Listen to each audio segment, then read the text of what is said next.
everybody! Hey! Welcome back to our channel. I am Mandy. And I'm Kabo. And we are proud representative of Ubusha Bami Law. So Ubusha Bami Law, just to remind our new viewers and old viewers, is a sexual and reproductive health organization. We specialize in making educational entertainment content for the youth, by the youth. For now. And we take pride and joy in making this content for you. So we hope that you'll learn and enjoy it. So today we are going to be talking about our theme for the month. So we will be talking about mental health. So today we are focusing on mental health and linking it with sexual and reproductive health. Yeah. Yes. So you can lead the way. So first things first, we need to determine and understand what mental health actually is. So mental health encompasses of your social well-being, your psychological well-being, and your emotional well-being. And all of these things actually impact how you make decisions, how you think, and how you act. So that's basically what mental health is. Yes, and the sexual and reproductive health side of it is that if it influences how you make decisions, what we are interested in is, are you making healthy sexual and reproductive health decisions? So when you're unwell mentally, it tends to then have an effect, a direct effect to which decisions you make for, should you consent to certain sexual acts, should you act in a specific way when it comes to contraceptive use, etc., etc. So it does impact how you go about your sexual and reproductive decisions. Yeah, so today we're going to be looking at mainly two topics, which is contraceptives and termination of pregnancy, because we both found that these are the two tricky areas when it comes to decision making. A lot of the decisions made when it comes to this is very impulsive, and unfortunately the decision that you make regarding contraceptive use and termination of pregnancy can have a ripple effect on your mental health. So yeah, personally with contraceptive use, I think what I'd like to highlight is there's a situation that I had a couple of months back where a mother brought in her daughter to start using contraceptives, so the depot injection. And upon investigation, when I asked the daughter, so do you know what this is for? Are you ready for this? She had absolutely no idea that what the injection was for. And I asked myself, but like, why wouldn't the mother explain to the daughter that, okay, I'm deciding to put you on a contraceptive because you're now of childbearing age and I don't want you to fall pregnant. And it just made me realize that we still have such a huge fear, and there's still such a huge stigma attached to teenage pregnancy that mothers are resorting to putting their children on contraceptive even without their knowledge, because they don't know what they do behind closed doors. But sadly that does cause a ripple effect, because should the child incur any side effects from the contraceptive, whether it be a pill, injection, implanol, they are the ones that have to bear the damage or the trauma, whether it be physical or psychological or emotional. And it's a little bit unfair, it's something that can be prevented with a simple conversation and getting consent. So yeah, I think that's something that people need to remember. You as an individual also, if you are looking you're looking to go into contraceptive use, know what kind of contraceptive, number one, you are going into, the side effects, do the research. Don't rely on the healthcare professional to be the one that's giving you all the information, because sometimes it's not possible for us to give you all of the information about a specific tablet or injection. So it's always good for you as an individual to know what you're getting yourself into. Definitely. And I think I want to touch on, I really appreciated when you spoke about having a simple conversation. That I think when we think about contraceptive use and we see parents reacting in the way that they react, it's mainly, I believe, because of the societal pressures. It really isn't a comfortable conversation, nor is it a pleasant one to talk about teenage pregnancy. No one in their right mind would ever agree that it is okay or it is pleasant for a child to be bearing another child. We all don't want that, because yes, maybe in the physical it may seem like they are ready, but there's a lot of components that go into childbearing and actually raising a child. So totally understood that people want to take precaution and precautionary measures Mm-hmm. to stopping this. However, what's important, what you're saying is legally it is a consensual act. Mm-hmm. Giving contraceptive is something that the child must consent to. It is their body. True. So when we speak about sexual reproductive health and the rights thereof, we really are including the 12-year-old to say they have the rights to say, I need a contraceptive if they know something's going on. Yeah. So that goes with having a simple conversation.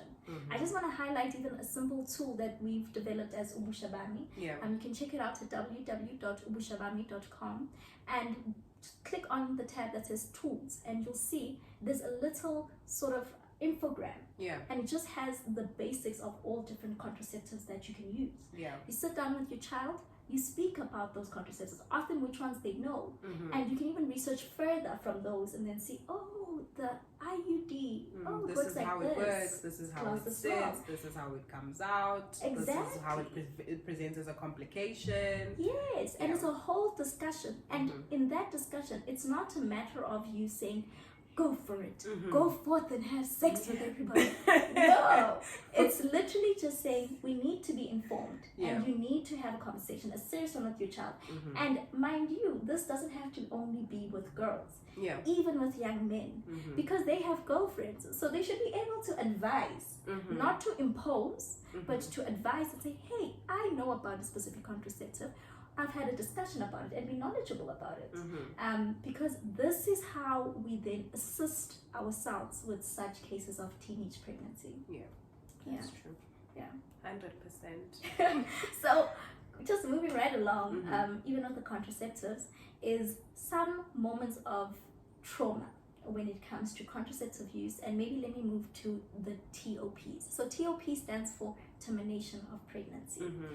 So termination of pregnancy legally in South Africa can happen at any point from conception till less than 13 weeks of pregnancy. Yeah. But you find that it can even be extended further to a certain X amount of weeks Mm-hmm. later on, if let's say it's the pregnancy is a threat to the mother's health, or the Yeah. pregnancy is a threat to the baby's Yeah, health, exactly. etc., etc. Mm. So those exceptions Yeah. can be made, They can but be made. healthcare providers would advise you on that. Mm-hmm. So from conception to less than 13 weeks, you can at any point go to a facility that does offer TOPs Mm-hmm. and request to have a TOP. Yeah. So what are some of our experiences or some of the things that you've seen that were Mhm. traumatic when it came to TOPs?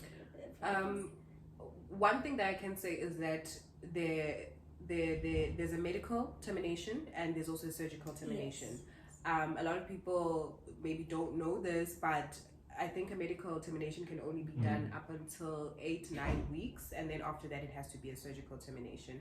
So that's a good thing to know, because sometimes they may just want to do a surgical termination on you just because they want to charge you more, because it is more expensive, versus a medical termination where they just give you a set of pills and send you home. But what I have experienced with terminations in the public sector is that it always presents in, you know, a traumatic situation.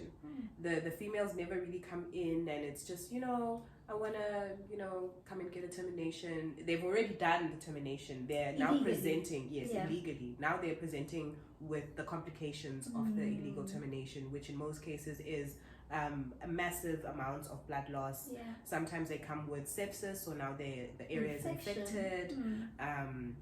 You know, the fetus is half out, half in. You know, it's just a very traumatic. traumatizing. It's traumatic, even Yeah. to see as a healthcare professional, Yeah. to see somebody going through this. It can be a little bit traumatic on you. So, how that ties in with mental health is that the trauma that you experience there, if it's not dealt with properly, can cause a very, you know, it will present again. It will manifest in the future. Yes. You know, there Yes. definitely has to be support with issues like that. And another thing is, what did I want to say? Well, I just went blank. Think about all the stories. I'm thinking about all the stories. The and all the trauma. I'm just like, yo, yes, the team. I know. Blocked out the trauma. It's a lot. It's honestly a lot, shame. But And it could have been prevented, you know. It could have been have. prevented. I think it definitely does start at home. I think you mentioned this, that it starts at home with the child or whoever, even if you're an adult, you're afraid to ask for help from the next person because you're scared about the backlash that you're going to get. So you choose to do it in silence and you keep quiet, and even when you need help, you can't ask for help, and then you end up waiting until the last minute, and then you're presenting with an even more complicated situation. That's true. I think literally this shows how from one small issue you have an even bigger, larger issue. A ripple effect. It's a ripple effect. It's a ripple effect. I think my experience with TOPs that I've seen is, and I'm going to speak from the healthcare provider's perspective. I'm ashamed sometimes because I think we are sometimes the cause of why people also don't come to our facilities, because there are some people or some of our colleagues who don't show compassion to the situation. The first thing when you want to ask for a TOP, they'll be like, you're too young. Like, what were you doing? What were you doing? And I mean, it's not the time. Read the room. No, there's no room reading. So there's that.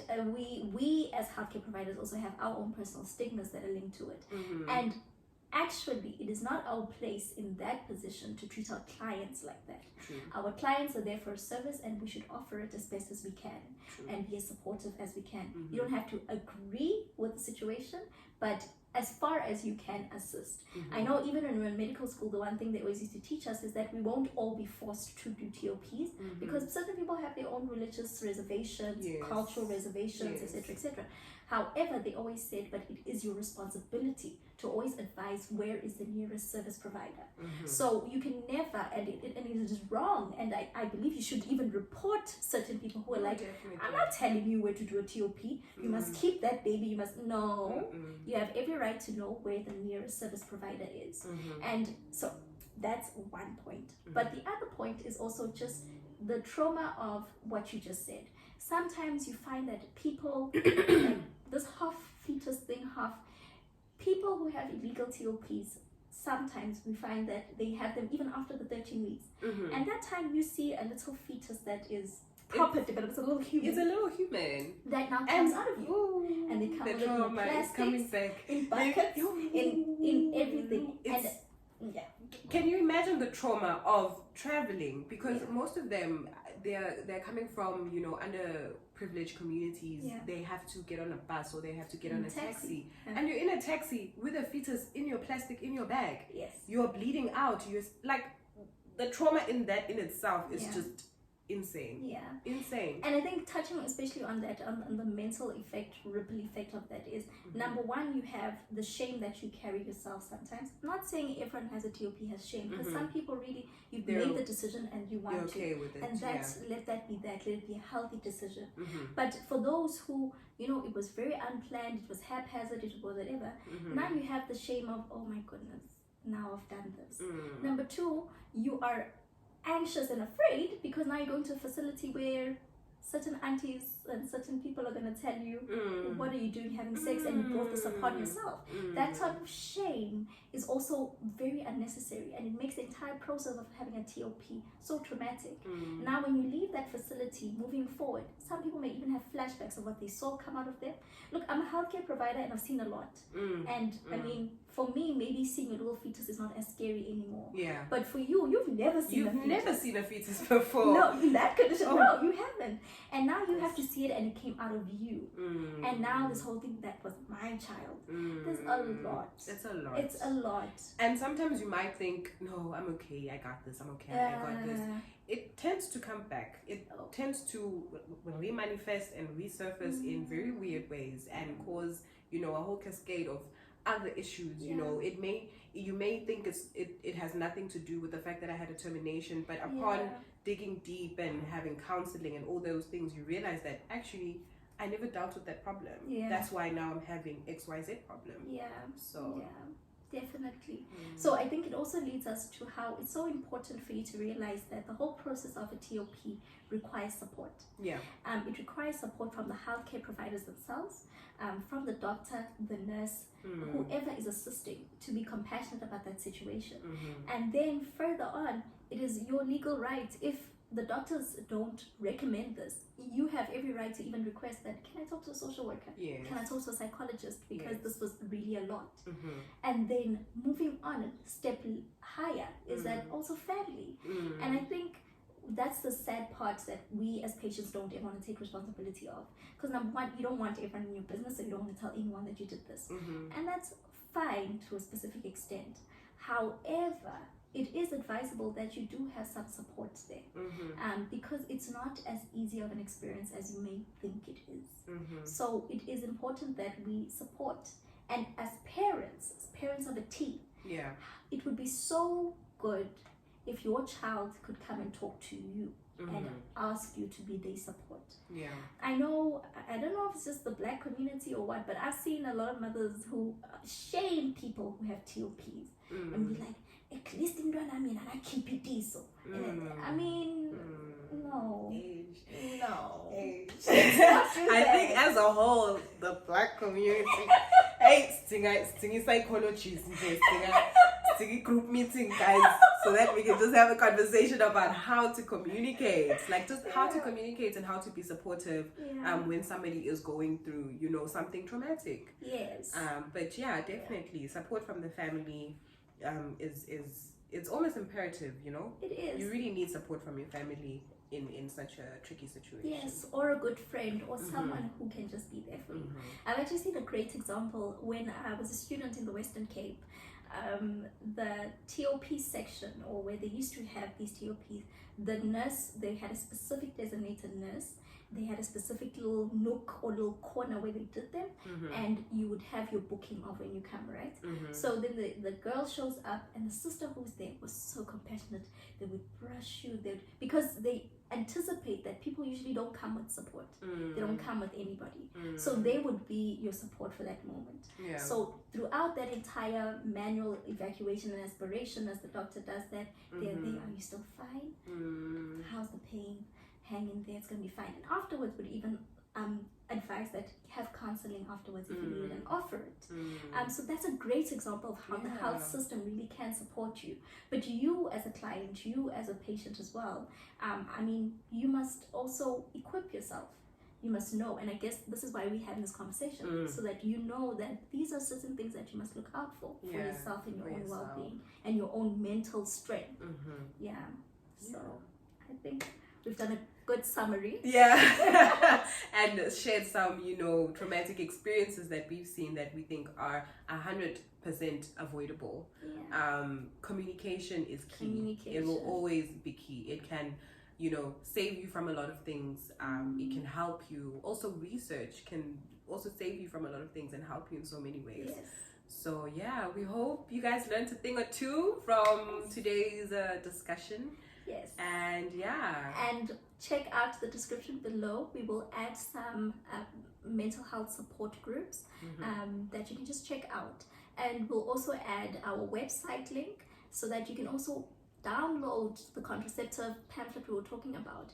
There's also other tools there that speak about certain conversations parents can have with teens to sort of introduce the idea or have the conversation of sexual and reproductive health. So check that out. We also have articles. I think it's the law that speaks on, your laws, the laws governing TOPs, governing statutory rape, your rights and all of that. So be sure to check it out. And listen to our podcast. And as an adjuvant, keep watching our videos. We'll be back. What's an adjuvant? Add-on. Oh. Okay. Thanks, guys. Bye. Bye. Hey, this is the second time